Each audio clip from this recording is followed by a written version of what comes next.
Hello, welcome to Enlightning. Thank you so much for being here and giving us your time and attention today. Today I'm here with Leanne Lee. She's a developer advocate at Loft Labs, and she's going to teach me and us about DevSpace. Leanne, tell us about yourself. Hey, yeah, what can I say about myself that you don't already know? Um, Developer advocate, yeah, and chief karaoke officer, which is probably where most people know me from by now. Apart from that, I'm based in Amsterdam, have a husband, no kids, no dogs, no cats. I think that's about it. That's amazing. I like what you don't have being part of who you are. Yeah, In this day and age, though, people do want to know about your I, dependents, like fur and human exactly. variety. Who do you have to pay for? It's not my part of my personality, but I'll go ahead and tell you what I don't have. Um, we have a lot of wonderful friends in chat already. Lisa's here. Yes. Hi, Lisa. Thanks for Hi, coming. Lisa. Engin's here. Hello, hello. Engen. Good to see you And again. and Russell's here. Hi, Russell. Thanks for coming. Hey, Happy Russ, thanks for being Friday. here. TGIF, am I right? Yeah, it's 4 p.m. here, so this is the last thing that I'm doing today. Good for you. Yeah, So, great. so you are chief karaoke officer, and Mm-hmm. live in Amsterdam. So you must Mm-hmm. be so psyched for KubeCon, I'm right? over the moon. Yes, Yeah. I hope everyone else is too. Yes, I've been already writing. I'm writing on a blog post about like all the things that I recommend doing and also not Nice. recommend doing. Um, Just like the things, the fur babies you don't have. I like that. Exactly, exactly. You just Yeah. like set the boundaries. Uh-huh. And I've been also like visiting some cool places, took some like video shots, and yeah, just Oh. gonna some just You're all to get everyone hyped. you're like physically scouting places for I people when they come. am, That's I really am. thoughtful. Thank you. Yes, Yeah, I'll be looking closely at your guide. yeah. I I hope you will share it That's right and far. very thoughtful. And I hear you're planning a Kubernetes KubeCon event. Is that true? I am. So let me just Yeah. show you this amazing sticker that arrived today. So Woo! yes. If you don't know, I'm starting, or I have started this thing called Kuberoki, which is the first and only Kubernetes karaoke community. And yeah, we're gonna have a party. We're gonna have a huge one. I mean, it's a karaoke bar, so it's not super huge. We're not gonna fit like 1,000 people in it, Uh-huh. but I think it's gonna be super fun. It's gonna be on the Wednesday, where I've Okay. already seen that Devo team is like throwing like a beach party or something. So sorry, Devo team. I'm sorry for taking all your attendees. Is it warm Yeah, enough for a beach party? I'm down. I'm your karaoke I girl. think yeah. First of all, that much more Yeah. fun than a beach party in April in Amsterdam. Uh-huh. But thanks or not thanks to global warming, it is actually probably going to be quite sunny. I just read an article yesterday that the spring has been getting sunnier and like the temperature has been rising by 2 degrees, which is not great because I don't know if you know, but the Netherlands, Nederland means lowlands, and that's because we're Uh-huh. below sea level. So the Oh. country Mm. has to put a lot of money and effort into, like damming and, making sure that we don't sink. So Okay. yeah, I think out of like the developed industrial nations, the Netherlands will Mm-hmm. probably be one of the first countries to really feel the effects of global warming, as we are already Uh, doing right now. So yeah. sorry for the downer, but you can still come and sing Yeah. karaoke, just don't go to the beach party.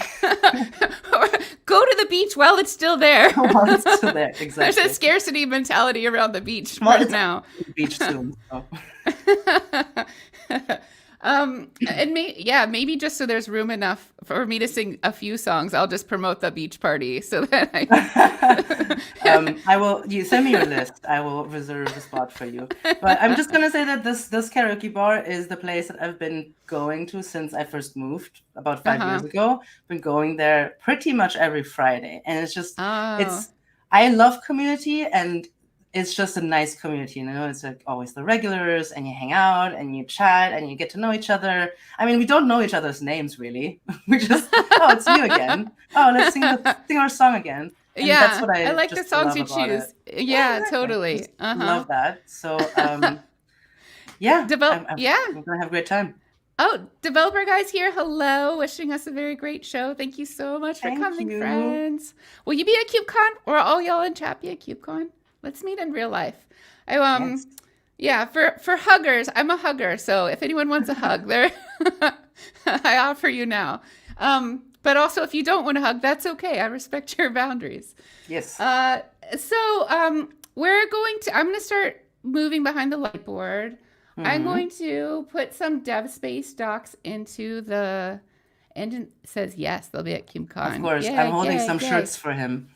Ah, I like to put stickers on my journal, so I really want a Kuberoki Yes, sticker. I will hold some for you as well. If I didn't know it was microphones, I would think at first it was ice cream cones. Maybe just from you holding it up. I Let me bet, just do it again. yeah, I guess, yeah. yeah, I see it. I see it now. Oh, great. Great. Yeah, too late now. Too late So, now. you give me a global warming downer. I'm handing you back. So those of you in chat, I would love to hear. So we're talking today about DevSpace, which is a tool for developing your application, your Kubernetes native application in an efficient way. And so how are y'all currently developing your Kubernetes applications? What's your process? Are you building container images yourself? Are you using a certain tech? What are your pain points? What's easy and good? Tell us about your life and what you're doing. Just in general. If you just want Yeah. to What, do you have kids or cats or dogs? I mean, are you interested in that? Yeah, we want to hear about yours. Um, and Leanne, one thing we were talking about pre-show that I think would be a great thing to talk about now is like what qualities make a good engineer. Maybe they're not Hmm. always what you think. Yeah. Yes. Thank you for that question, Whitney, that we totally did not prepare for. Yeah, the reason why I've been thinking about this a lot is like recently, for some reason, I've been seeing like on Twitter, and like Twitter is probably a bad example because it's always kind of weird, but I've been seeing a lot of talk about people really valuing technical knowledge and technical capabilities really highly, and expressing kind of their opinions in a not very constructive way. Maybe there's really like there was a thing about I don't think that's real, but there was a thing on Reddit where a guy was like, "Oh, I'm a web developer, and my 9-year-old daughter now wants to learn how to code."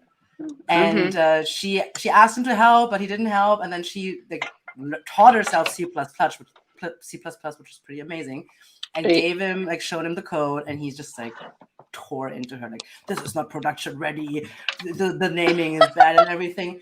And I mean, aside from the fact that like, why would you abuse your 9-year-old daughter like that, Yeah.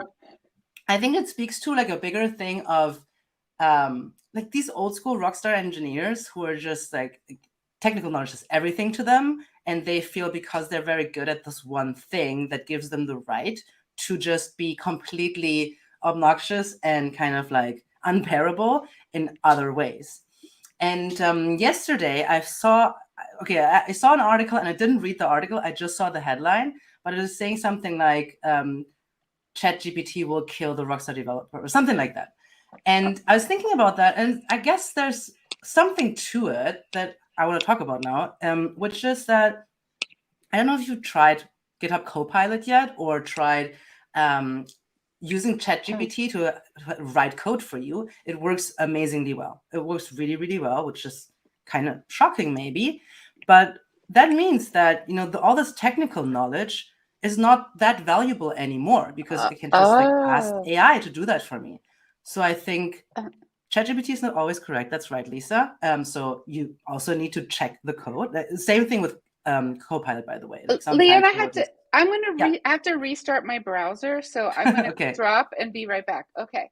Okay, I'll just monologue in the Yes, meantime. thank you. No worries. So so for one thing, AI is not always correct, and it's also especially not correct on like the entirety of the context where it operates in, right? Because unless you tell AI, oh, remember that there are people who, I don't know, can't see, for example, the AI won't factor that into the solution finding process. So long story short, what I think will be more important as developers, engineers, or product managers, like people who work on technology, is to understand everything besides, the pure tech, the pure technological stuff. So stuff like empathy, communication skills, understanding people's needs will, I think, become more important for you as a person looking for employment, really. So I think that, with the kind of like talk about platform engineering, for example, that, a lot of companies talking about platform right now. And a big aspect of that is productizing the platform. So if you think about, where maybe systems administration has come from, and it's more about, minutely optimizing computer stuff.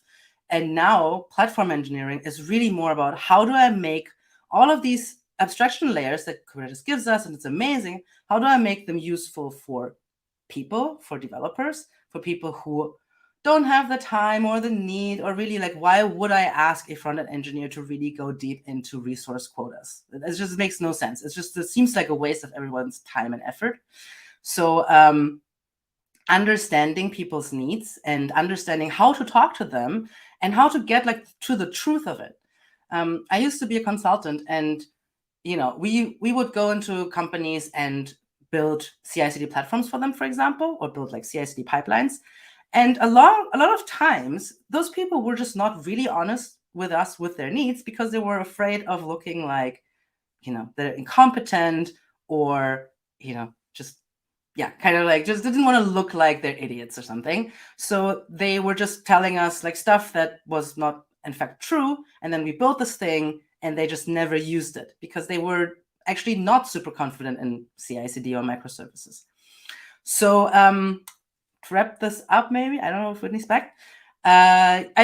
Just hone your social skills, hone your human skills, be curious instead of judgmental. I think that's always something that bugged me a lot, was when we had a disagreement and people would just say no. Someone was suggesting something and someone else was just saying no. Like it's an easy thing to just ask, why do you think this? Like what makes you come to this conclusion? Understanding other people's perspectives, and then you don't have to accept that. It's the same with feedback. You don't, just because someone says something to you doesn't mean that this is the truth, but you can use that information, incorporate it into your own paradigm, into your own truth, and then probably be better because of it, because now you know more, you have more information, and you can like base your opinions and your worldview on more facts and knowledge. So I'm sorry, Lisa, I'm just going to read what you wrote. A dev-friendly platform engineer walks into a bar ruminating on the question, how do we make the infrastructure work better for devs rather than creating something that's really cool for us to use? I had asked AI this question. What did AI say? I'm really interested now. Because how do we make the infrastructure work better for devs rather than creating something that's really cool for us? I think that is such a good point. This is something that a lot of engineers, I think, are kind of maybe struggling with. And I understand that as well, like this shiny new object syndrome or whatever it's called. I have that too. Obviously, I think most people have it. It's just like how our brains are wired at this point. It's just like, oh, give me a new release. And that's great, but you really need to differentiate between, I'm doing this for myself and for me and to learn things and to play with stuff and, make myself happy, and doing something for other people. If you can differentiate between production code and POCs or spikes, then I'm sure you can differentiate between, I'm using this technology because I'm interested and I want to try it, and I'm using this technology because it's more useful to the people that I'm actually trying to help. Give another example where we were building this platform for this one customer, and we were discussing like writing operators. And then obviously probably the first choice for most people who write operators, the language choice is Go, which makes a lot of sense. Kubernetes is written in Go, and it seems to be the language that is most appropriate for that particular use case. However, all the engineers in the company were Java engineers, Java and front end. So even though we as consultants, we would have really loved to write them in Go. I wanted to learn Go at that time, so that would have been super fun. But in the end, we have to at some point leave and then hand over everything to those engineers. Yay. And so we just needed to find something that they can use instead of something that we wanted to use. So I'm just going to read what Lisa's writing here. So this is the answer to the question that Lisa asked AI. The engineer orders a drink and strikes up a conversation with the bartender about the latest developments in software engineering. Oh, thanks. They talk about the challenges of creating developer-friendly platforms, and the engineer shares some of their own strategies for improving the developer experience.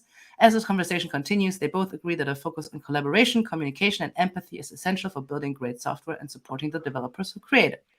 The engineer finishes the drink, thanks the bartender for the conversation, and heads out, already thinking about how they can apply some of the insights from the discussion to their work. This is the one time where I would say AI is not lying. That is really great. Thanks for sharing, Lisa. Thanks for your patience while thanks for letting me ramble. I guess it worked out. It looks like it's been a great conversation. What's the TLDR of what I missed? Just talk to people and don't be judgmental, to give people the space to really express their need. One of the most important things is building trust. Trust will just get you anywhere, and people will tell you the truth, right? If you give them space to do it, and you give them the space, and if you prove that you're a trustworthy person, that you won't be judging them, that you won't tattle on them, that is not just at work, just everywhere. If you're able to unlock that in people, that they trust you, it's a superpower. I don't like what I find when I think about myself and how I act is I tend to establish that trust by being the one who's vulnerable first. So I'll be quick to say oh, I didn't know what that acronym meant, even though it's really obvious, a really prevalent one. And then it helps people feel safe to be their true selves around me. Yeah, you're setting the tone of the how this meeting or whatever is going to be like. And for every question, for every stupid question that someone asks, there's a bunch of people who also had the same question, but didn't dare to ask, right? So yeah, 100%. Always ask questions. And, if someone judges you for asking a question, I mean, F them. At least you know the answer now. Yeah, and also who cares what they think? Unless it's your manager. But then maybe go somewhere else. If they're judging you that hard, they're probably judging themselves just as hard, if not worse. It's almost That's the other thing, right? People who are like that are probably very unhappy themselves, so you don't have to think about it twice. Yeah. So let's dig into the techno. Oh, Phi-Spheric's here. Hi, Phi-Spheric. The AI bartender replied, "Was that with or without the lemon slice then?" Sir, this is a Wendy's. All right. So those of you who watch the show regularly know I love to start this section with asking, what was the world like before your technology existed? So that caused it to need to get made. So what problems existed for DevSpace? So imagine this. We're in the year, 2019, maybe 2020. Let's say 2020, we just had our first lockdown. I don't even know if DevSpace already existed 2020. It might have. In the States, at least, the lockdown started 2 years ago or 3 years ago, 2020. 3 years ago. 3 years ago. It was 2020. It's 2023 now. Yeah. Picture I don't know, in a brief time window between Kubernetes first hit the stage and before DevSpace, right? Let's say 2018 or something. So you have your application, and maybe you've already been using Docker, and maybe you've already been using Docker Compose or something like that to manage your containers on your container lifecycle. But one of the things that's super annoying is that every time you make a change in your code and you want to see how it's going to look, you have to rebuild the entire container and then deploy it in your environment manually, probably because you don't have something for that, or maybe you have written a make file for that. And it's just, but you have to do it all manually, and it's a bit annoying, at least to get started. So, but then you have your perfect setup. It's amazing. And now you change employers maybe, or you get a new laptop, and then you have to do everything again. Now you have an M1, so it's like different chip architecture. Now you have to like do completely new things, and just like always remember, oh, I have to like type this command, and then I have to type this command. Now you're gonna, maybe one day you get a new colleague, and they're asking you like, hey, I'm trying to locally develop this. How can I do it? And then you have to walk them through like all of your 25 steps of how to set up your local development environment. So these are all things that I personally found really, really annoying before I discovered tools like DevSpace. And yeah, I think that's the quick one. Russ, if you have anything more, feel free to like, that's now I'm putting this on you. But yeah, I think that's a good start, because it's really annoying. Yeah. So developers, before DevSpace, developers had to build their container, push their container to an environment to be able to see any code changes that they're doing.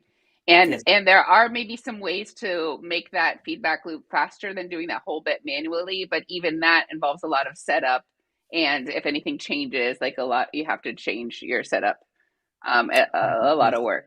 Yeah. And this is all even without running Kubernetes on your local machine, right? This was like before Minikube. So then now in comes like Minikube or Docker and Kubernetes and Docker or something like that. And now like, okay, now you have a Kubernetes cluster, which does make some things easier because it's always Kubernetes, right? But it's still like, you still have to set it all up manually. And then maybe now you have Kubernetes, and then you're like, oh, I'm just going to use the manifest that we're using for production, for example. But then you're in your local machine, you don't have a Postgres database, or you don't have all these things. So now what do? You have to set them all up on your local machine, and now you're suddenly maintaining your entire production environment on your local machine. So yeah, that also pretty annoying. So manual setup of dependencies. Is dependencies a good way to, I think dependencies is the right word here, yeah. Okay. So, for example, a database. Yeah, I'm gonna just get rid of my. I'm getting a bit warm from the talking about how annoying the world was before this. You're incensed. I'm gonna say hello. Thanks so much for coming. I appreciate you. Hey. Yay. All right. So I'm convinced we have problems here. They need solving. Yes. If you got a problem, I'll solve it. I'm getting ready for karaoke. Oh yeah, that's good. Send me your list later. So DevSpace was created. DevSpace was created. And is it a good? Yeah, it's amazing. Is it a good time to say like what DevSpace is? Like, give it a solid definition. I don't know if there's like, again, Russ, if you have one sentence that you could explain it, I would say something. If people ask me that, I will usually say something like, it will manage your local development environment, or the life cycle of your development environment, or it will manage the life cycle of your applications, like the ones that you're working on. The life cycle, but it's for local development, right?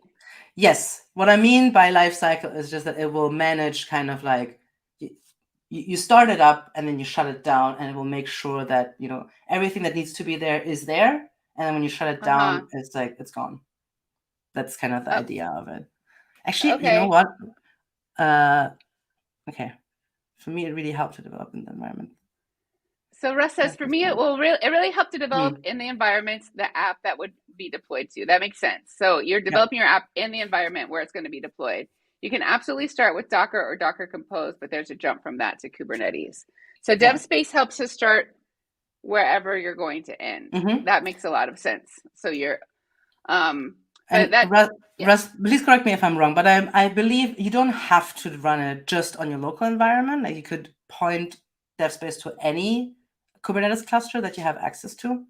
So you could also manage like staging environments or test environments with DevSpace, which is pretty cool because then you can reuse the same setup across different environments. And then you could even reuse it for prod as well if you wanted to. Yeah. Oh, interesting.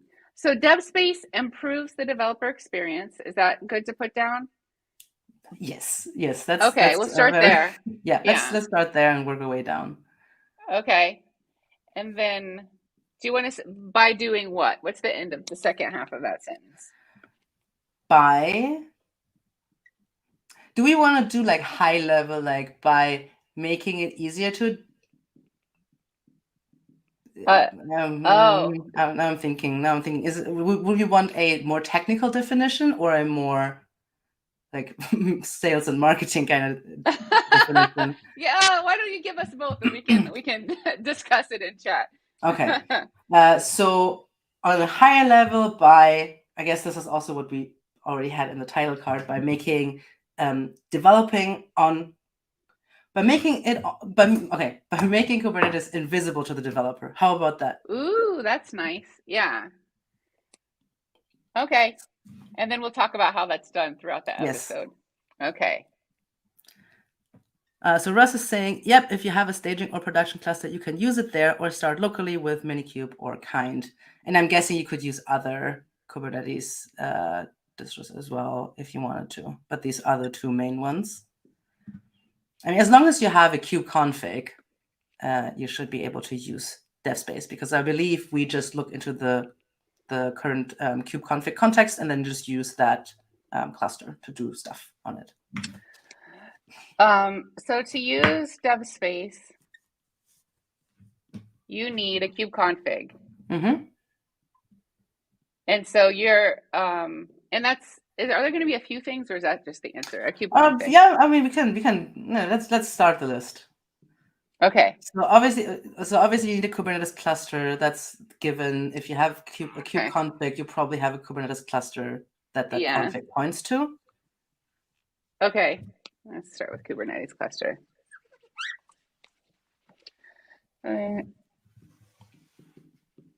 Okay, and this could be what you were saying earlier. This could be dev, prod, staging, local. Mm-hmm. It doesn't matter.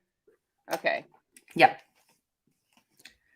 You do need to have, obviously, the rights to do things like deploy. That is probably, as I said, we look into the kubeconfig. So if the authentication authorization that you have in the kubeconfig or the kubeconfig points to is the correct one, then you can do whatever you want. But on most production clusters, it might be. Let's take a quick step backwards. If I'm a developer and I want to ignore Kubernetes, I likely don't know what a kubeconfig file is. That's a very good point. So let's define a kubeconfig file. Yeah. So a kubeconfig file is I believe a YAML or something like a YAML that lives on your local machine, and it has a bunch of information about a server address where you can find a Kubernetes cluster, and then certs like keys and stuff with which you can authenticate at that cluster. Mm-hmm. And those keys are tied to a specific user that on the cluster will have specific rights. Authenticates. Cool. Yes. And then I'll just put etc. Yeah. So it points at a Kubernetes cluster and authenticates you to that cluster. Yeah. That's what a kubeconfig file does. Cool. Right. So if you are a developer who just really doesn't care about any of this, but you need to develop for Kubernetes, you know that your application has to be on Kubernetes in the end. So you want to develop locally already, kind of in a way that you know will work. You will probably use something like Docker and then Docker Desktop or something like that. And Docker comes with Kubernetes. You can enable Kubernetes in your Docker UI, and then that will all be taken care of you. And it's just a click thing. Like you just click on give me. Are we talking about DevSpace right now, or are we talking about Docker? No, we're still talking about Kubernetes. I'm just explaining, like, if you are a developer who has never touched Kubernetes, then okay, got you. Then you can get it through Docker, and then you don't have to look at the config file because that's all been hidden away from you. Okay, got it. Okay. Yes. Okay, Uh-huh. just maybe I was taking too many steps back right now. That's okay. Okay, so the next thing that you will need is the DevSpace CLI, which you can get Okay. from the website, for example, DevSpace SH.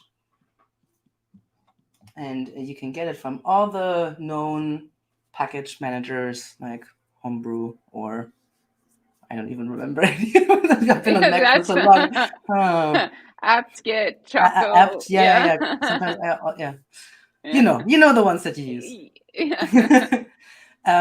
So yeah, the DevSpace CLI will do most of the stuff that's going on that you will do later, and that exclusively runs on your local machine or wherever you type DevSpace CLI. Oh, my camera went off. I don't know why. Where what happened? the technical You can gods still are hear not me with though, us right? today. Yeah. Okay. And it's like an old school broadcast. It's like giving me memories, these colors. I know. Okay, wait. Yeah. Let me here we are. I don't know what happened.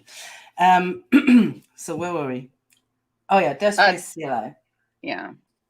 So nothing is actually installed on the Kubernetes cluster or anything like that to run DevSpace.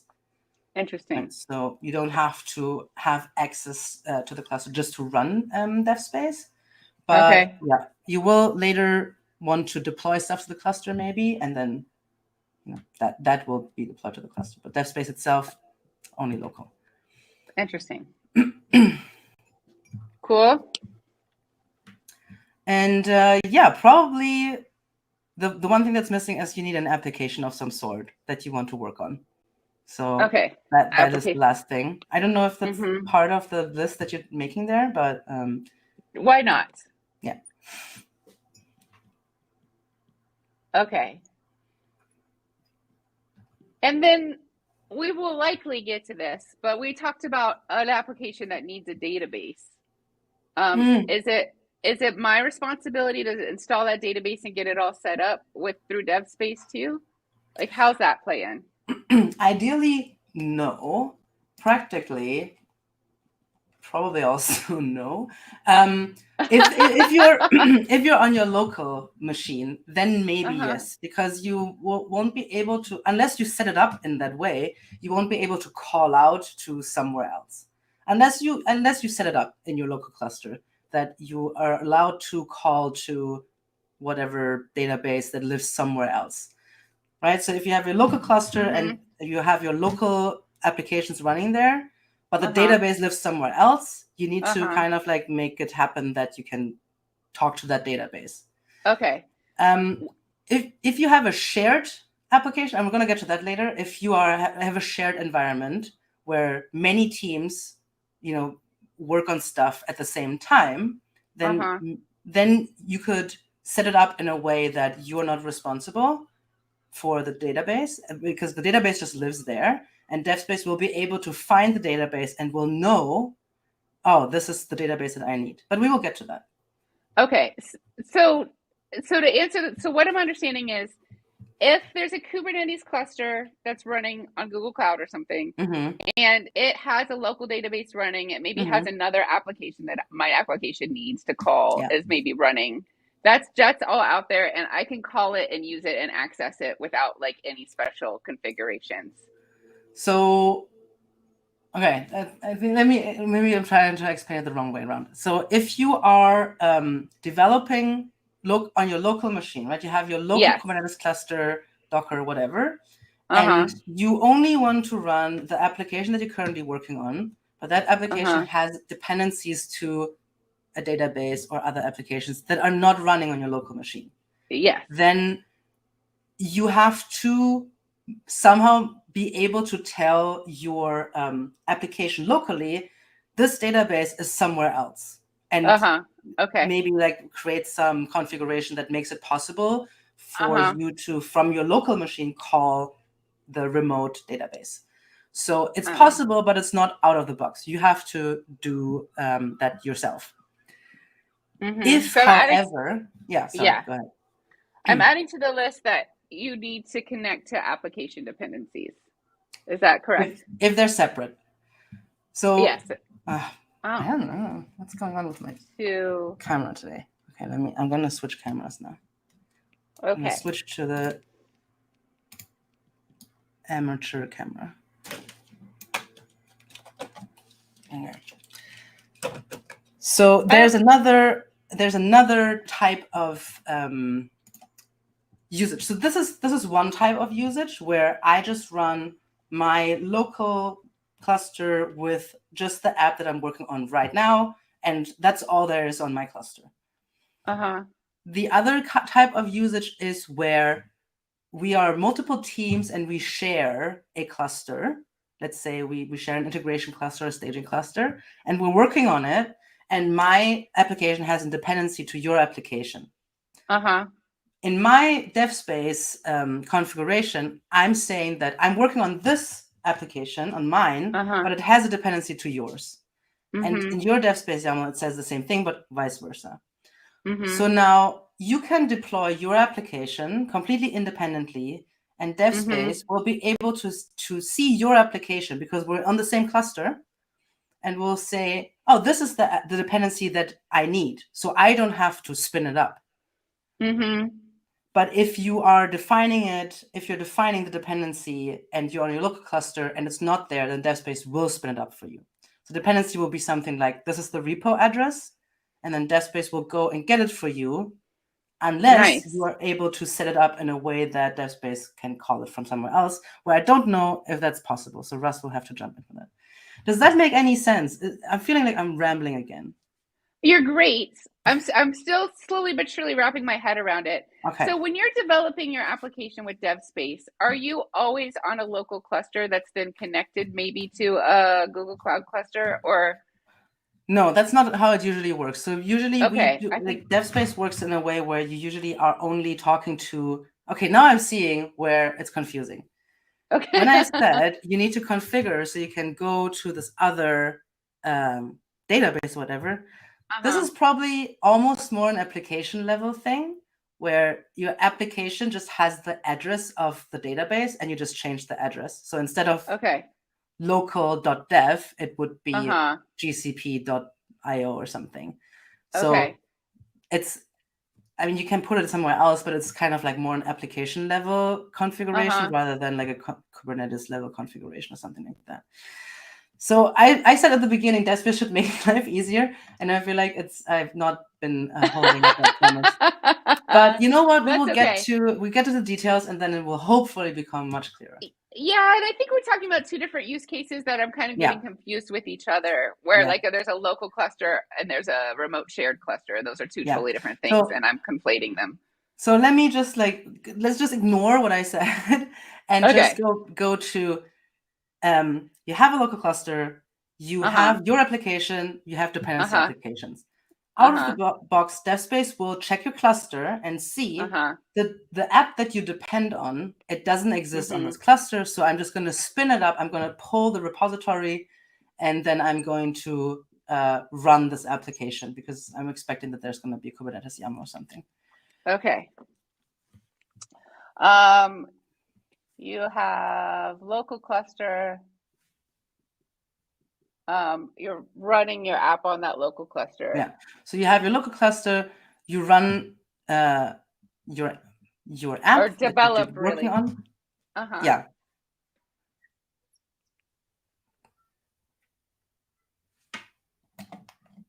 Oh no, I think it's your connection is a little bit. No, we're good. Back. Okay. You have a local cluster. You develop your app there. You spin up the dependencies on your local cluster. Not DevSpace will do that for you. And then it's also somehow avoiding the problem of having to rebuild your container image when you make changes. That's the next thing. Okay. So it spins up a new copy. Yeah. Well, it's not well, it spins up the dependencies.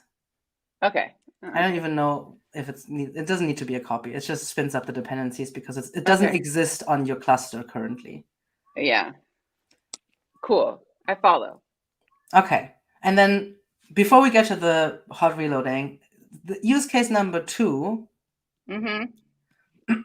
would be you have a shared cluster.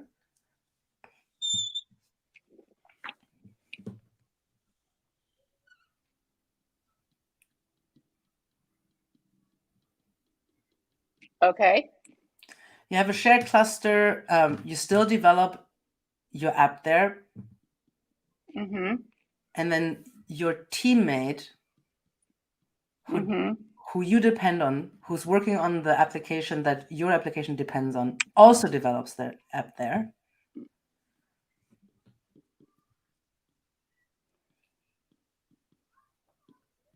Okay. And now DevSpace sees this app is already here, so I don't have to spin it up now. Right? It will just use the version that your teammate is running or working on, and then use that as your dependency. Which can be very useful if you're doing CI/CD, for example, and your teammate is working on something that might be breaking the API or something like that, but it's not live yet, so you don't have the production version. But while they're developing on that shared cluster, you already get all the updates for your application. So you can already develop against kind of this new version of the dependency while it's not in production yet. And you don't have to maintain that dependency, right? That's what your teammate is doing. You just see that, oh, their current version on this shared cluster now has this little change, so I can adapt to that little change. Does that make sense? That makes total sense, but I can see it being good or bad. Like, yes, great, 100%. You get a very fresh copy, but also like maybe they're making changes that they're not sure about yet, and you're already having like, and then they want to revert, and you've already 100%. But I think maybe if you're in the midst of really developing that feature, I don't know, maybe that's not super great, but I've definitely seen that you need to at some point integrate your changes together. Like you need to have this version of this app and this version of this app, and you need to make sure that they will work well together. And one of the ways that a lot of companies get around that is they just don't do CI/CD. They just develop and they just deploy in bundles, right? They will just bundle up the versions. And this is like one way that you could not do that, do proper CI/CD, but still make sure that you don't introduce any breaking changes in your APIs. So you get freshest copy. Yeah. Of dependency app. And I'm gonna check this in the docs if there's a way to say I don't want that, because I could imagine that this is a use case that not everyone's super happy with. Yeah, I'm writing for better or worse, but yeah, you could say. But you could say ignore dependencies. You could set like an ignore dependencies property. Russ, please tell me if it's something that it actually will it just completely ignore the dependency and not spin it up at all, or will it just not use the dependency that already lives on the cluster? Because it says ignore dependencies defines if dependencies of the dependency should be excluded. That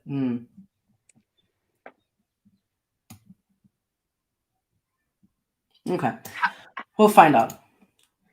I guess it means the dependencies of the dependency. So there's some sort of configuration DevSpace file that is defining your entire environment, like your application and then all the dependencies it needs. Yeah. And so if you have it locally, so I guess that maybe should be in what you need. Like, how are you telling DevSpace about the dependencies? Yeah, let's talk about maybe the DevSpace YAML. I think this is now a great time to do it, and that's the core, the heart of how DevSpace works for you, I guess. Okay. So, it's a YAML. I think most people know what a YAML looks like by now. And on the root level, we have properties like, for example, dependencies. Let me just see if I can find one. I don't have one here, but anyhow, so on the root level of the YAML, you can define dependencies, and then you can just like the next level of the YAML would be the name of your dependencies. So you would have dependencies and then database, for example.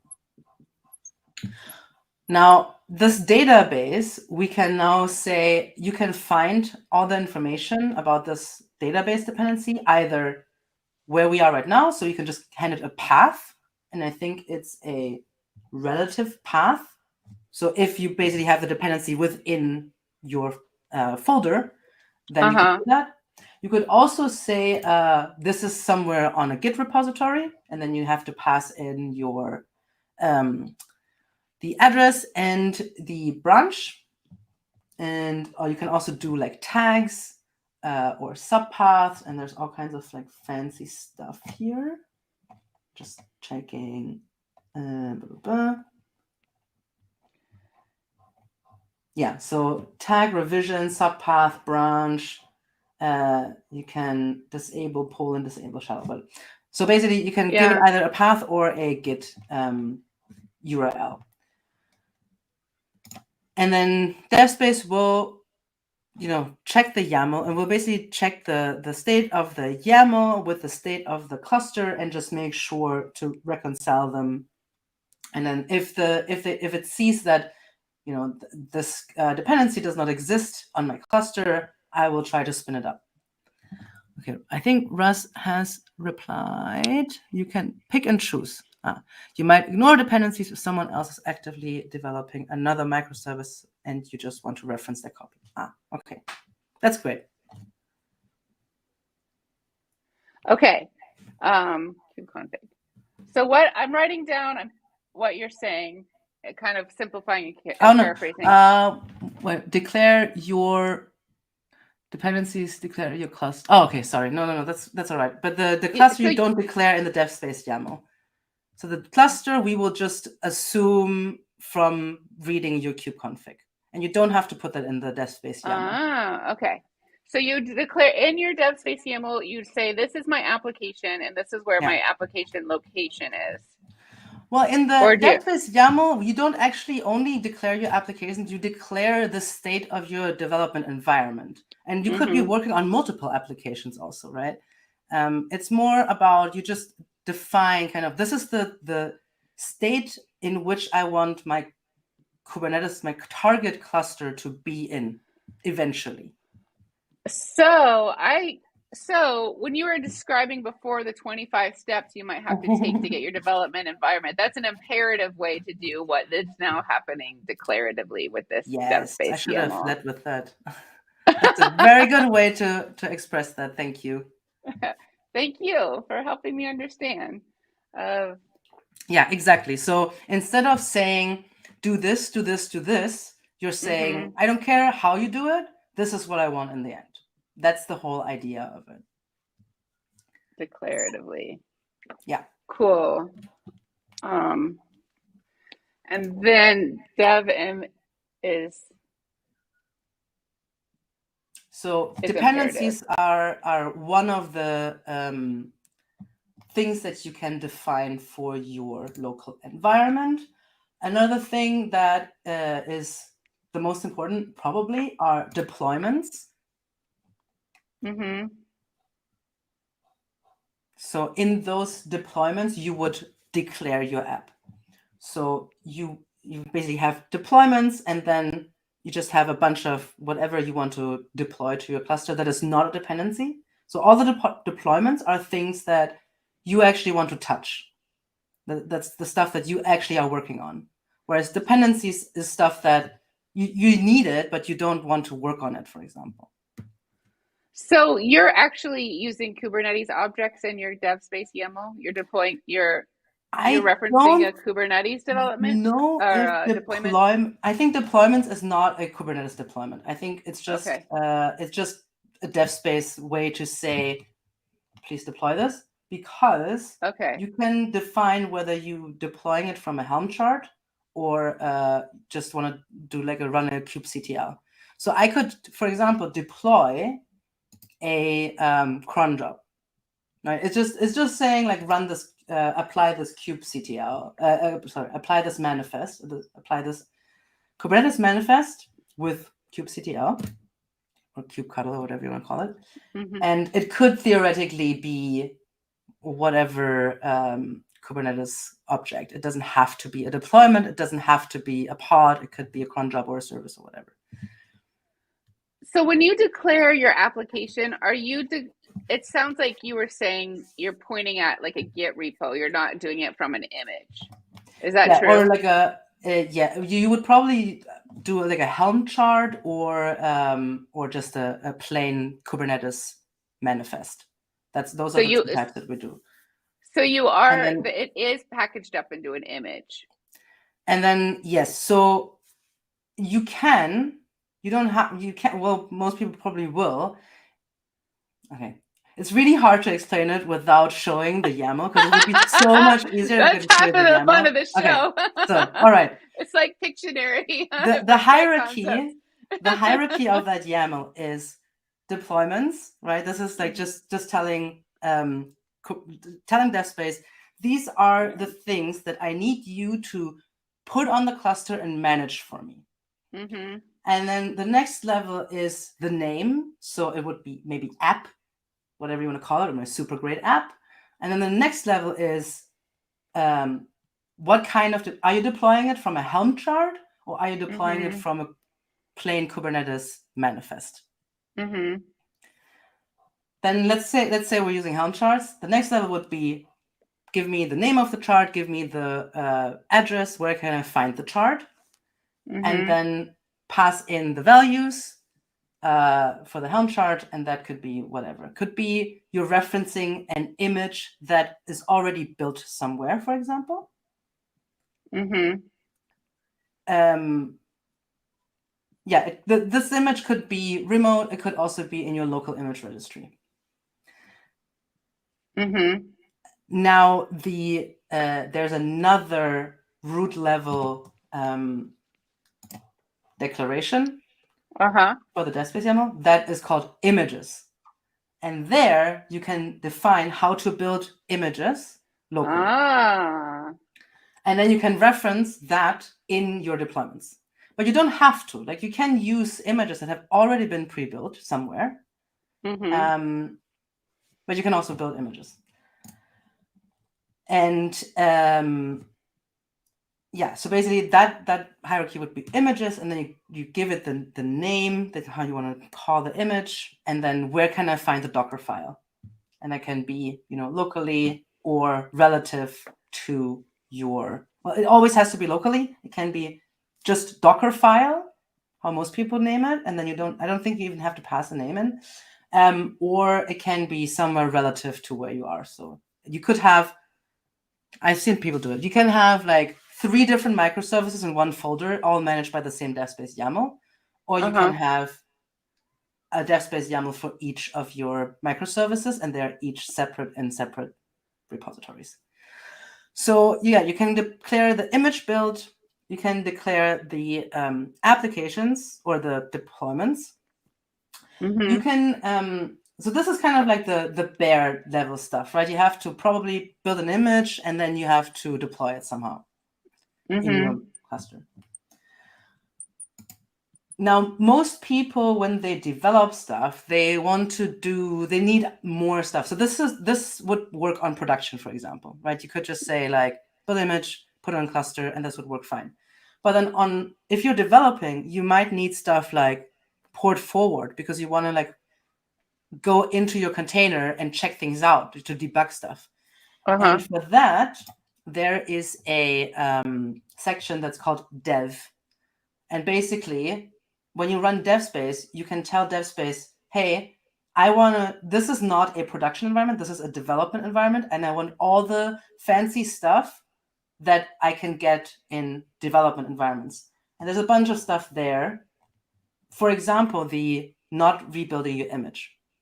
So if you tell DevSpace, this is a development environment, what it will do is it will, if you tell it to, it will mount your file, or the files that you define, directly into the container. So every time you change those files, the changes are directly mounted, and you don't have to rebuild the entire container. That's the idea behind the hot reloading. So you don't have to wait for the container to be rebuilt and redeployed because it's still the same container. And then you can even do fancy stuff like you don't even use the production container. You use a specific dev container that has a bunch of dev tools on it that you wouldn't want on production because it might be unsafe or something. So you can also say like, hey, if I'm in a development environment, use this other container or this other base image and, install or like mount my file system in there. So just put my application source into the container and that's it. So now you can define a different way to build your image for dev or prod in the same DevSpace YAML. Okay, Cool. let's walk it 10 steps back so you can write something down.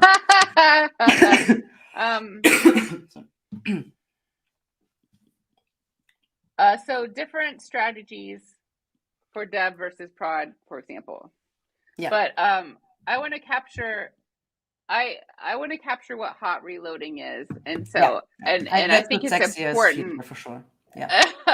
I think it's important, that you don't have to rebuild your container image to see your changes in the cluster, and they can still interact with the other Kubernetes services.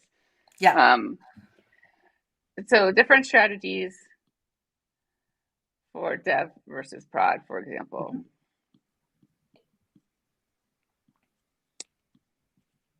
Am I still on the board? Good. Yes. Yeah. Do you think? And then there's other stuff you said. Lots of other bells and whistles. A bunch of other stuff, like for example, port forwarding. You can start a terminal, like an SSH server and a terminal inside the container. So DevSpace will, after you tell it, do the thing, it will automatically put you into the container and you can immediately do stuff with it. And this is all stuff that you wouldn't want in production, obviously. So that's why there's like a separate dev section where you can say, these are the cool things I want for dev. Don't put them in production or don't put them in anything that's not dev. So in the CLI, you basically just say DevSpace dev, and then it will do all the regular stuff and all the dev stuff for you. Okay. So the DevSpace YAML, you declare your application, and it can be multiple applications, and you can do it via Helm chart or vanilla Kubernetes manifest. You declare your dependencies in those locations. You declare the entire state of your development environment. You can optionally declare an image build strategy if you want to point to code, and it can do the building part for you. But the hot reloading is what we want to. It's the sexy feature. It's hot in a sexy way. Exactly. Damn, that reloading's hot. Yeah. So that's a way to see your changes as you're developing without having to rebuild the container. Exactly. But that hot reloading or port forward or SSH into container are bells and whistles that you'd only want to use if you were in development. So you can, in the same YAML, declare, if we're going to prod, it looks like this. We disable all these features. If it goes to development, we go like this. 100%. Yeah. And then ideally, you can just, if you have a new colleague, you just give them the DevSpace YAML, which is probably already in the repository, and they can just run it, and then it will work, hopefully, perfectly on their local machine without, like all the, what I said, that you have to go through all the, and then you have to do this here and that there. They don't have to do it. They don't have to understand it. It's defined, it's declared in the DevSpace YAML. So it will hopefully just work out of the box for them.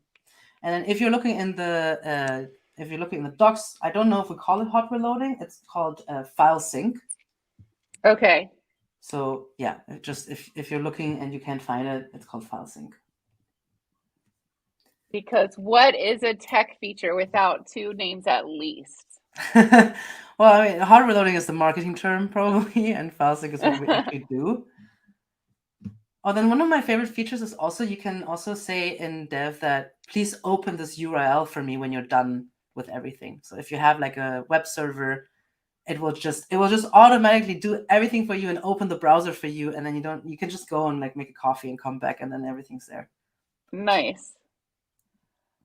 Love it. Okay, so hot reloading, aka file sync. And then Sexy. there's also I Wait, wanna yeah, cool. I Yes. want to talk about what it is All before right. we talk about the Oh next yeah, thing. of Yeah, course. you Okay. spell it out. I know you said it once, but I was thinking about other things, and now I'm ready Yeah, for my full attention. that's all right. Okay, so the way that it does, and file sync is the better name for this, is that your source code, Mm-hmm. usually you will probably build it in some way, but when you're doing the hot reloading stuff, you just put the source code directly into the container. You mount it in there. So actually you don't copy it in there. You basically just have a reference to your actual host file system. So in the container, you're saying, there's some files here that are not actually here. I'm just referencing, and they actually live on my host machine. Mounted into the container. Yeah. So they're referenced there. They're not actually there. They're mounted. They're mounted. I'm just using the word reference. Yeah. They're not really copied into the container. They're just Okay. it's just I think it's a pointer. I don't know. I don't really understand that much about containers, I have to say, but from the way that I explain it to myself is that not actually there. It's just a pointer to my actual host file system. Okay. So now when I make a change there and I save it, DevSpace will see, oh, you just made a change, and then it will sync the changes into the container or like mount them. Honestly, I'm kind of like I'm just going to check just to be sure. Oh wait, it doesn't have to. What it does is it will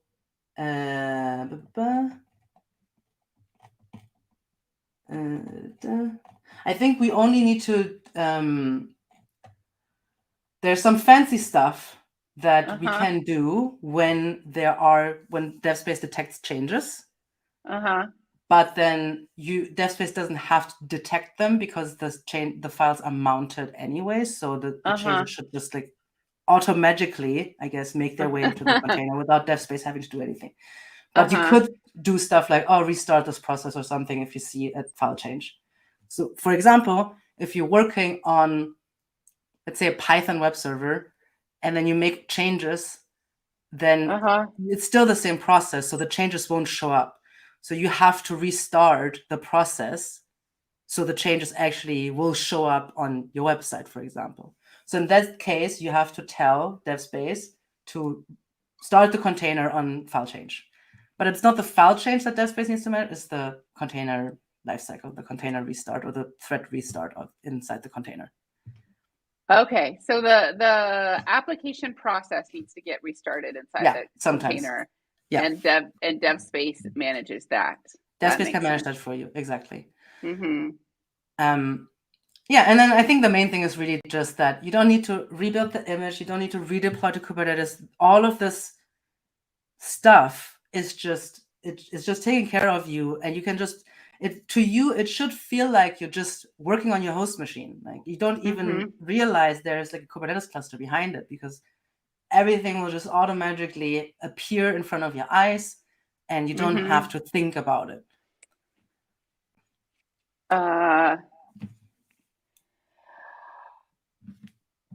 Automatically happens.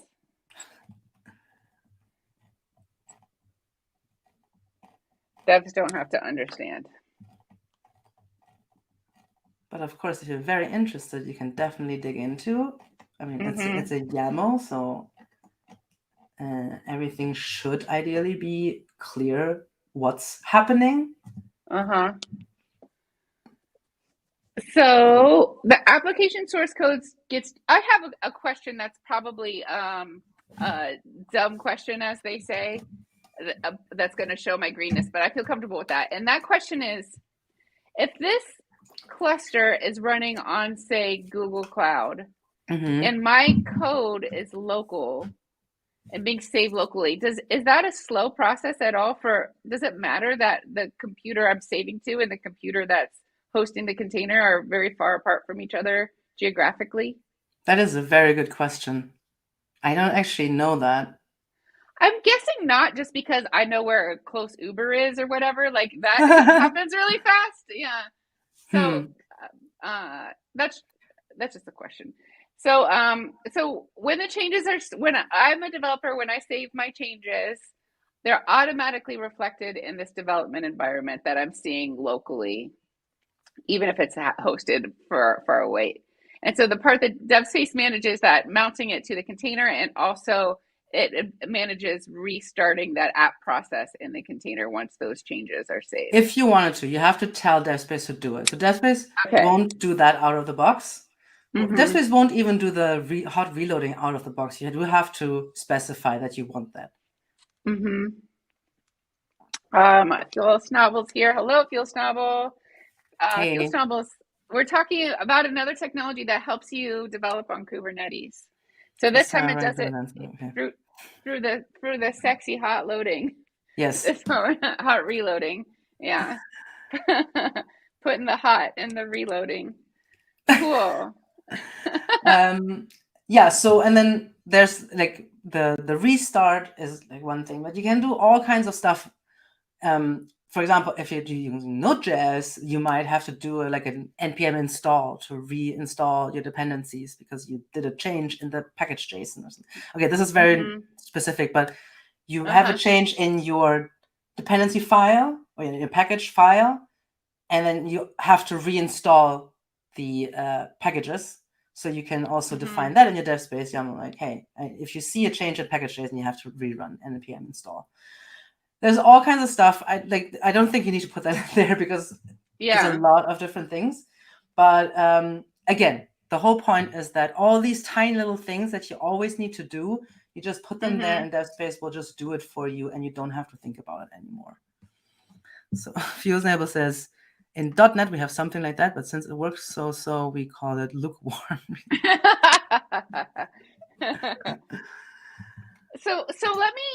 So I'm a developer. I have an application I want to develop. It's going to run in Google Cloud. So I have a DevSpace YAML, and I have a kubectl that authenticates me and points to the cluster that I want to run this on. So so when I'm developing in my IDE, I never run a kubectl command, right? All I do, I've set up the DevSpace and applied the DevSpace YAML, and I have my kubectl, and that's all. Yeah. And then you don't run all a I Docker do is command. change Yeah. all I do is change, like hit save and nothing else. Yeah. I don't do any DevSpace CLI commands. I do nothing. I just hit save, and then it You run one DevSpace CLI command at the very beginning, right? You have your file, you get your coffee, you go in the morning, and then you run DevSpace dev, and then you just let that run for the rest of your day. And then you don't ever have to run kubectl, you don't ever have to run Docker build, whatever. That's all. DevSpace does all of that for you. But you do have to run the DevSpace command. So Thindle's here too, yay. So you run a start command at the beginning of your development session. You run, it sounds like an end command at the end of your development session. And then you can just stop the process, and then everything will still be there, I think. And then you can leave it there if you want to. You know, if you're going to continue working there tomorrow, you don't maybe want to tear everything down. But you can also run a DevSpace delete or destroy or something like that, and that will take down all the things that DevSpace has spun up for you. So if you have a cluster that has stuff that DevSpace does not manage at all, DevSpace won't touch it. It won't just delete everything. It will only delete the stuff that you have defined in your YAML. Okay, brilliant. But again, you don't have to. If you close the DevSpace process and things are still on your cluster, they're just there. Nothing will happen to them. They're still there. They're still pods and services and whatever. It's just that DevSpace doesn't manage them anymore. So the developer experience. DevSpace start at the beginning of setup. We'll say whatever setup happens, right? It's called DevSpace dev. You said, right? DevSpace. Yes. You can run DevSpace dev for your local environment. You can run DevSpace deploy if you're on prod or on somewhere where you don't want to actively develop, and then you just run the deployments, which are not Kubernetes deployments. I did not hear that because I was thinking about one. I'm sorry. No worries. I was just reinforcing the idea that what we call deployments in the DevSpace context are not necessarily Kubernetes deployments. Yeah, that's important to Yeah. say many times over. Yeah, maybe we should rethink that. DevSpace dev command at the beginning of development. Then when let me just check what the actual command name is before I tell you something wrong. I think it is DevSpace clean up. DevSpace cleanup. One word. No. Cleanup is one word, and that will delete everything. So when app changes, so in this developer experience, DevSpace span at the beginning of development, when app changes are saved, the developer can see them live in the browser window, and they're right. Yes. And then that's that. When they want to commit their changes, they probably have a CI/CD process where they push it to Git, and then an image gets built and stuff like that happens. But yes. And that's that. It's really that easy. That's not it is. Yeah. And there's even like a DevSpace CI, which I have to be honest, I haven't looked into that a lot, so I can't really talk about it right now. But so you can you see, you develop, you see everything seems to be fine. You didn't break Kubernetes or something, and and then you just commit and push it to your branch. Maybe just go directly from main. I don't know if you're doing that. Yeah. And then so if you do that and someone else has your repository as dependency, then maybe their DevSpace YAML will now see, oh, there's a new version on my dependency repository. So now I'm going to pull that new version into Team B's cluster. Yeah. And then another thing that I think is really, really great about DevSpace is, and I touched on it, is that it makes like onboarding and collaboration a lot, I'm not going to say easier, but more structured maybe. So I said already that if you work on your thing and I work on my thing, I can get the newest version of your thing without having to like do a bunch of magic. Like DevSpace will just see like, oh, there's a new version, or there's already this version of the dependency lives on this cluster, so I'm just using this. There's also stuff that you can put in the DevSpace YAML, and now you already put a thing next to it, so you have to maybe point to it. There are pipelines, and these can be like your CI/CD pipelines. They don't have to be. It's just the concept of pipeline. You do one thing, then you do the next thing, then you do the next thing. That's the idea. So you can basically say, I have a pipeline that's named test, and to do a test, I need to do these three things, and then you can just like from your command line, you can just run DevSpace, run pipeline test or something. So you can do CI/CD stuff with DevSpace as well if you wanted to. Testing is a great example. So if in this hot reloading experience, if you wanted to include a testing step before those code changes are live, is that where the testing step happens, or it's in like when you actually push changes? Yeah, I guess I wouldn't necessarily put the testing thing in your development cycle, right? Okay. It's probably not. It's just to slow you down too much. Yeah. Yeah, you probably want to experiment a bit. I don't know how everyone develops, but for me, it's definitely I like to spike things and then implement properly with tests and everything. But I need like some space to just try things out. Yeah, and that makes sense. The pipelines are mainly there. For example, let's say you have a pretty elaborate setup for tests. Like you have to run some things, and you have to like, I don't know, create some configs, whatever, just like a bunch of stuff, and then you can use one pipeline in another pipeline. So now you have a pipeline that's run integration tests, and then now you want another pipeline that's deploy, and then to deploy, you first want to run your tests. You first say, build my images, deploy my stuff, run my tests, and then I don't know, push to Git or something. Okay. So it can be a CI/CD pipeline if that's what you want. It doesn't have to. It can also just be, whatever stuff you need in your local development environment. People have all kinds of special setups for themselves, and it's basically pretty much Bash. I don't think it's 100% Bash, but it looks like it.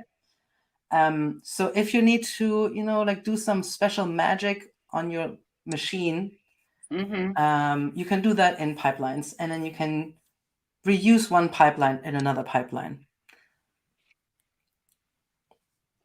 Cool. Just looking at what Russ is saying. All the automatic stuff that DevSpace does are done by default pipelines. Pipelines that you customize or override what DevSpace will do during DevSpace. Yeah.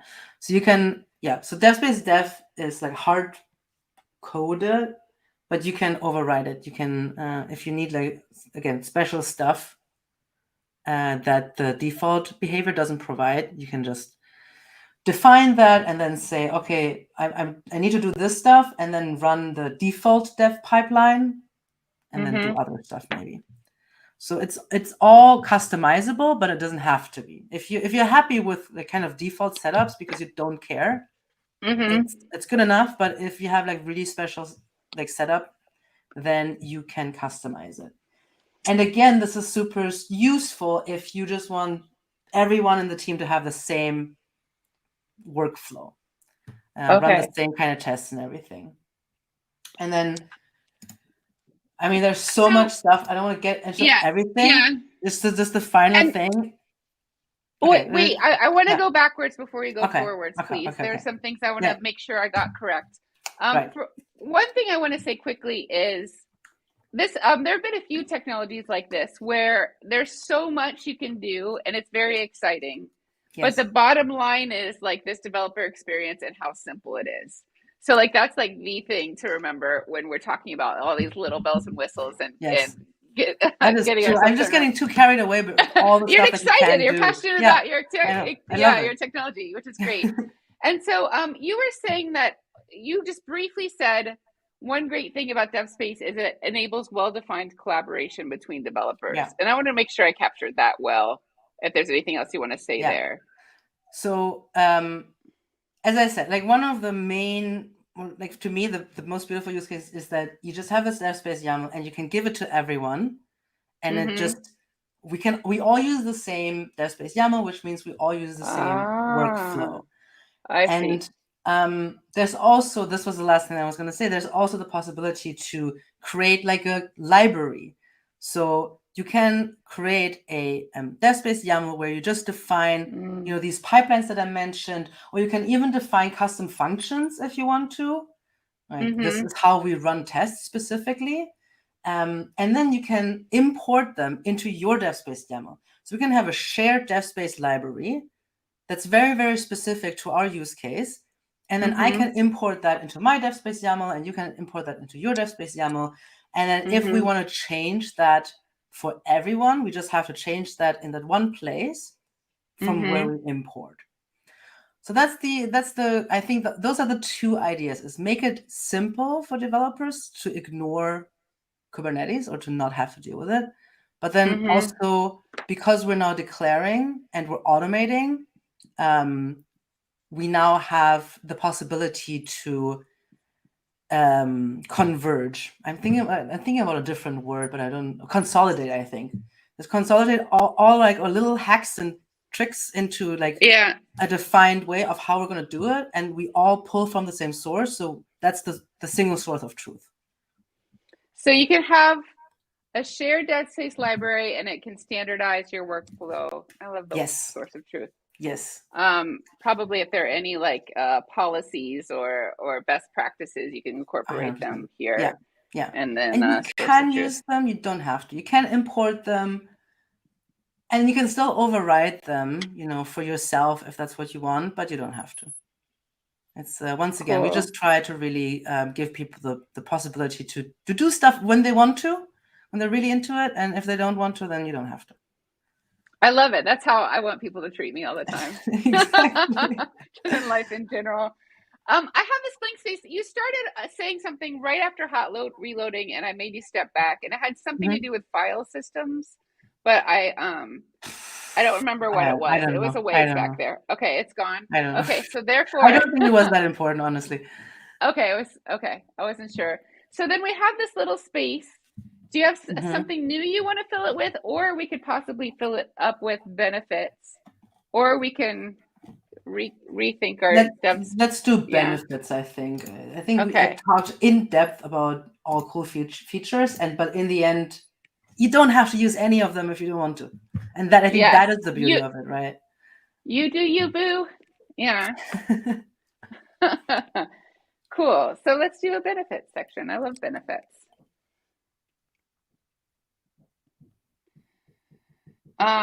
So I choose a simple developer experience. Okay. And now it's your turn. Quick onboarding. Ooh.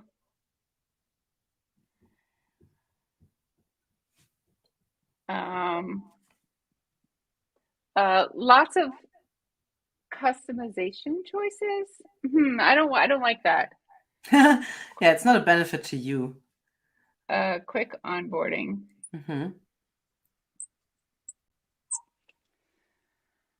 I like the standardized workflow.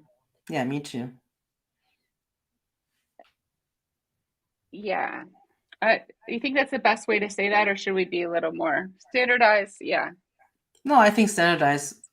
You can, if you really want to go all the way, you could say standardized workflow across teams. Okay. Across teams.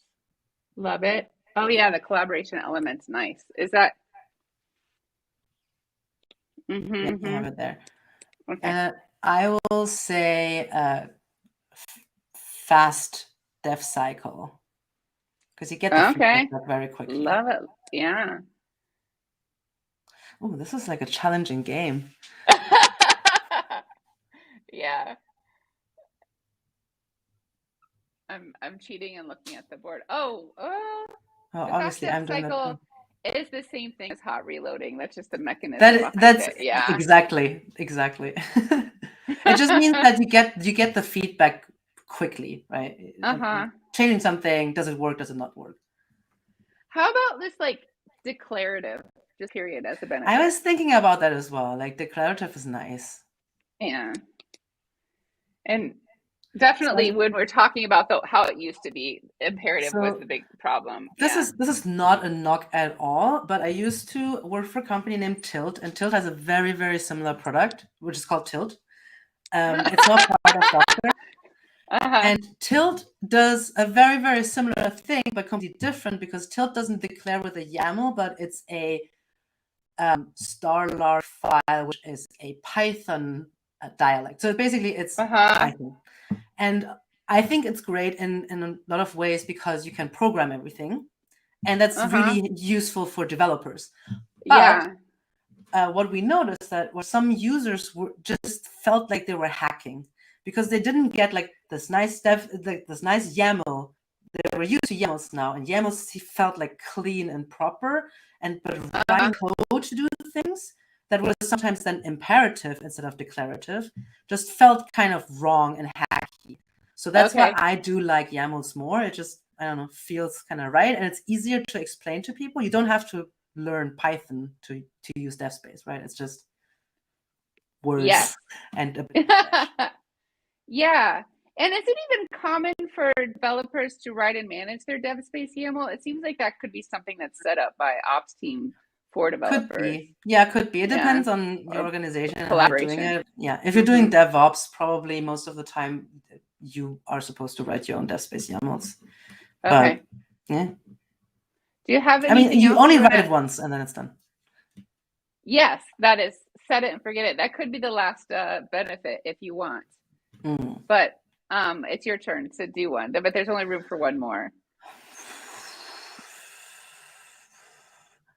I'm going to say it's usable for all environments. You can use it for production as well. Usable or good? Would it be good for production? Can I say good? It expresses an You can say opinion. good. I'm not gonna say good.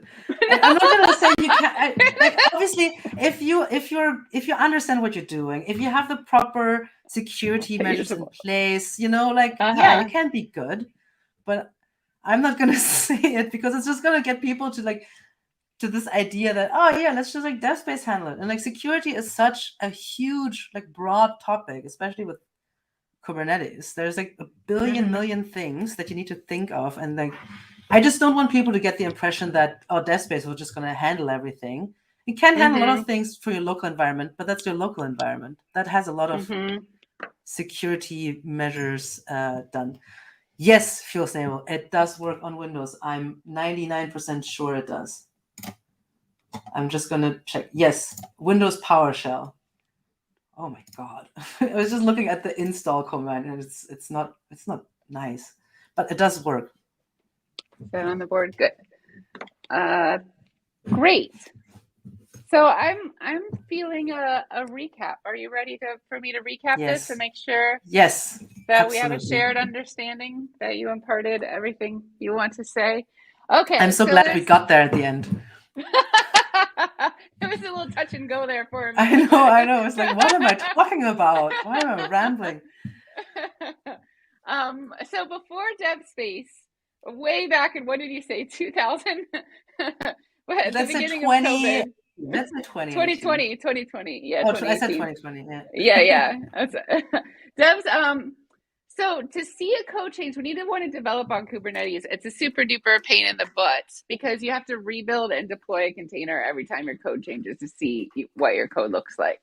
So that involves manual setup and changes, and it involves manual setup of your dependencies in your development environment. So you might have to, any other tools or other applications you're using, you manually deploy those to. Also, this was you painted a picture where there are like 25 steps to get your development environment set up correctly, which is of course an imperative thing when you're talking about doing steps to get somewhere. So then DevSpace was created and recently donated to the CNCF, right? DevSpace improves the developer experience by making Kubernetes invisible to the developer. That's what we came up with for a definition, and I like it. So as a developer, if you're here, Fuel Snob, I'm talking to you, I suppose, and Thindle, if you're still here. DevSpace, if DevSpace is doing its job well, you should not think about DevSpace. So you'll think about it to set up your DevSpace YAML, but that even can be shared. And then your developer experience is that when you're ready to develop your app on Kubernetes, you run the DevSpace dev command, and it will connect to or spin up your development environment. Well, the cluster already exists. It's not creating a cluster. Yeah, the cluster is there. It will just find it. Yes, connect to the cluster and then either connect to or spin up all the things you defined that you want to be around your application to help make it work.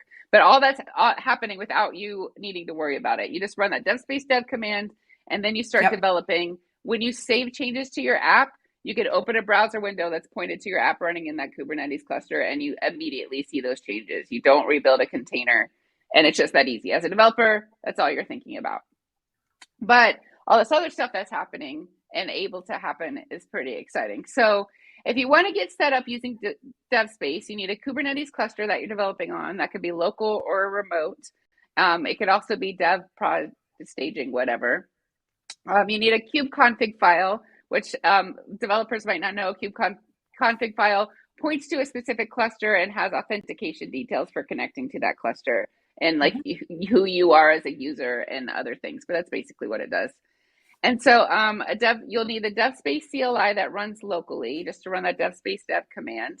And that, of course, the application you're developing, and you can connect to out of cluster app dependencies, but that would be defined in your DevSpace YAML. Yeah. And then I would probably remove that from to use DevSpace you need.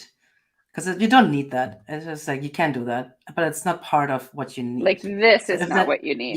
Yeah. If that's a list of all the recs, then yeah. Cool.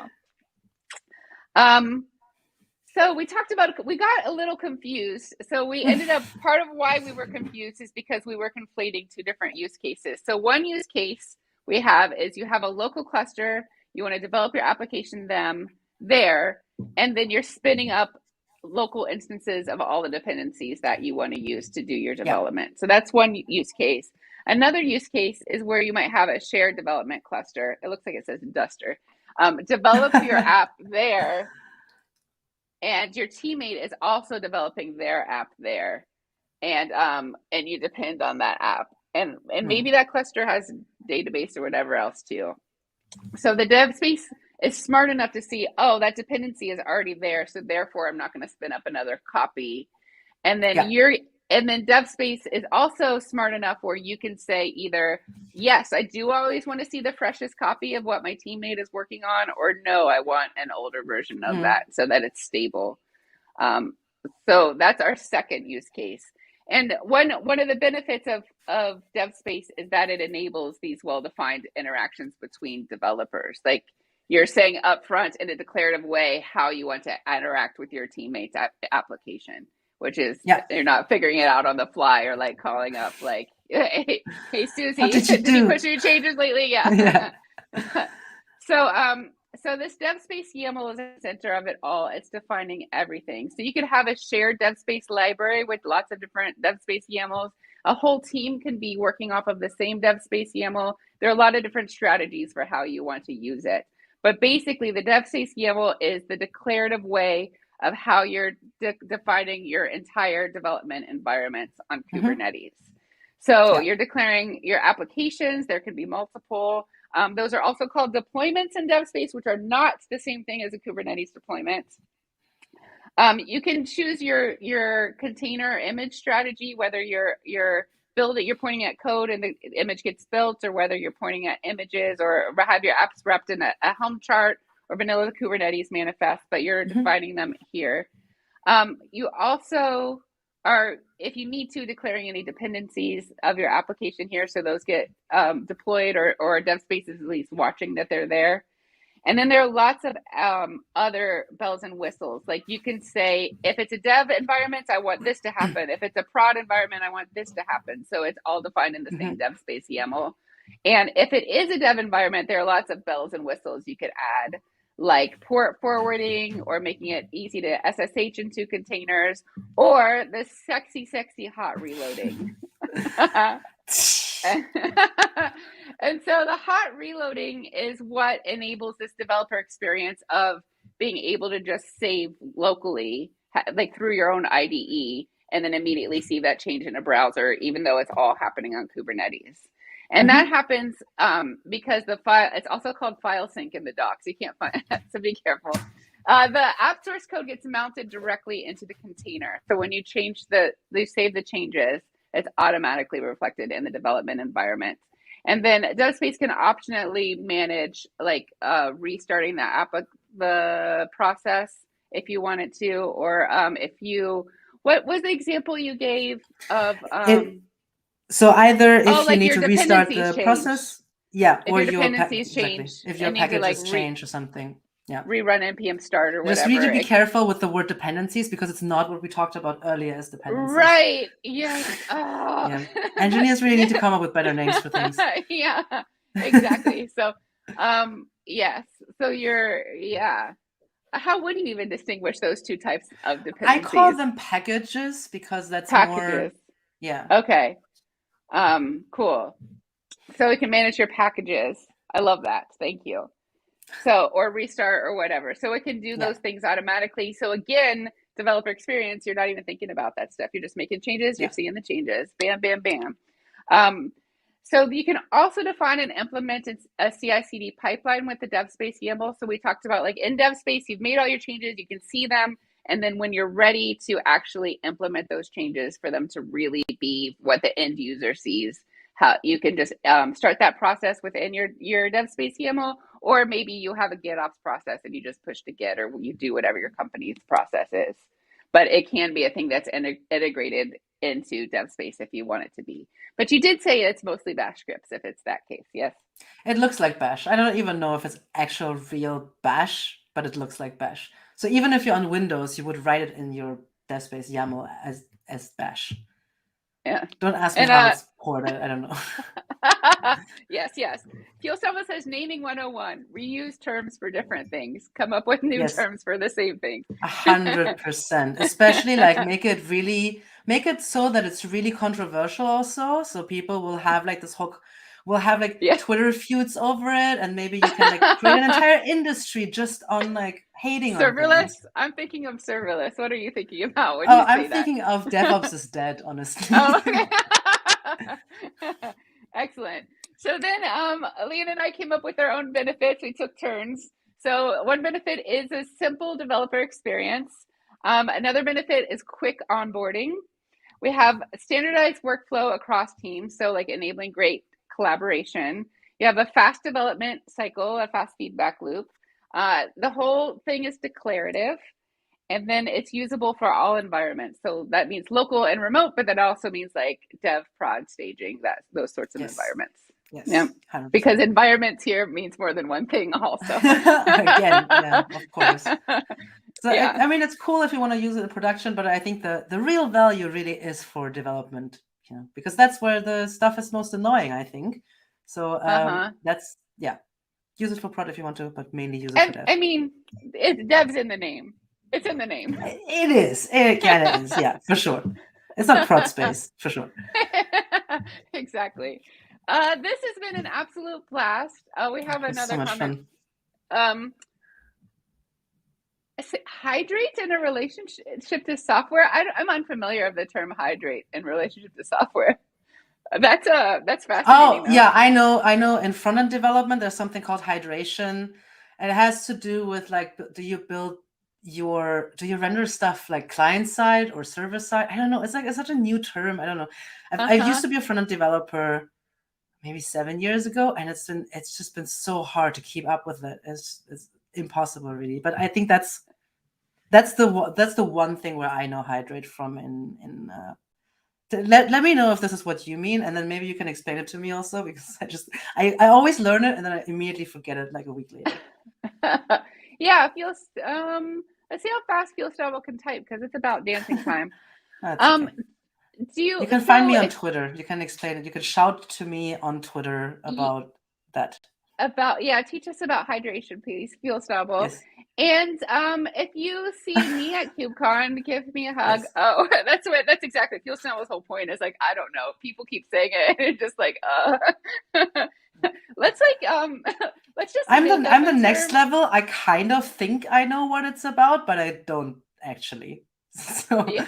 Well, what you could do is then speak about it confidently and just say what you think it is, and that's how it can come to have a ton of different meanings. Yes. Yeah. Yes. That's a good idea. That's a great idea. All right, let's dance it out. So I'm gonna just play the start music at the end, Leanne, and we're just gonna dance our goodbyes. I'm gonna do like the best like white person dance. Oh, nice.